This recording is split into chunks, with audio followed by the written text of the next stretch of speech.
Pages 292 to 294 are going to go over cell EMF, or voltage.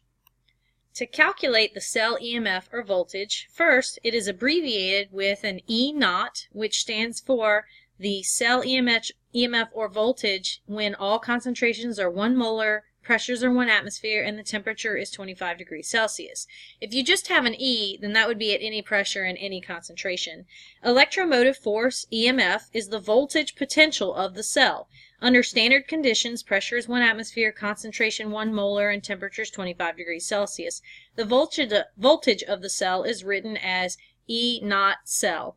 There are two possible equations to do this calculation. However, I'm going to recommend one of them specifically, because if you try to remember both of them, you'll get them confused. So the voltage of the cell can be calculated by taking the reduction potential voltage of the reduction part of the reaction and minus the reduction potential voltage of the oxidation part of the reaction. So essentially, if you take the reduction potentials that you're given and you subtract the reduction minus the oxidation, then you can get the voltage of the cell. To perform this calculation using equation 20.1, you must first realize that reduction potentials are used for both reactions, even though oxidation is really taking place at the anode.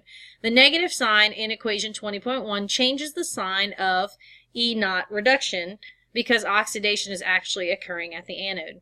Calculate the voltage of the cell for the voltaic cell based on this reaction. Zinc solid plus copper 2 plus aqueous yields zinc 2 plus aqueous and copper solid. Note that you were provided with these specific reduction potentials for these two, and notice they're both written in a reduction manner in which electrons are gained or found on the reactant side. So we don't actually know which one of these is reduction and which one is oxidation until we look at the equation.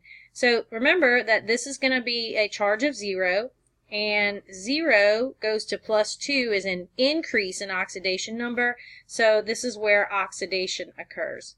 As opposed to this copper being 0, and we go from plus 2 down to 0, so that is a reduction of the oxidation state, and so this is where the reduction part of the reaction occurs. So I'll write my Leo and my Ger here, and my zinc is going to lose electrons, and it's going to become Zn2 plus and 2 electrons, and my copper is gaining electrons, and it's going to gain 2 electrons in order to become copper 0.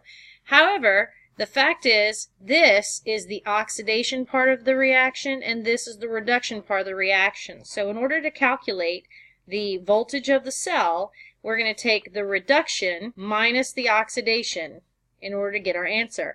And so the reduction is the copper value, which is 0.34, minus my oxidation value, which is zinc, and that's negative 0.76. And so when I combine these two values, I'm going to get 1.10 volts.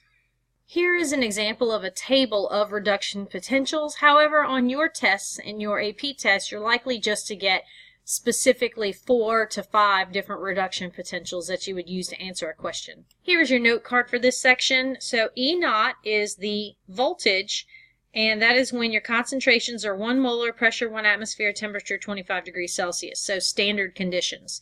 If you just have an E, then that would be any concentration, any pressure. The E0 of the cell is going to be the voltage of the cell, which is equal to the reduction part of the reaction minus the oxidation part of the reaction. And you would use the reduction potentials in order to do this math. You do not modify the signs or the subtraction sign in this equation.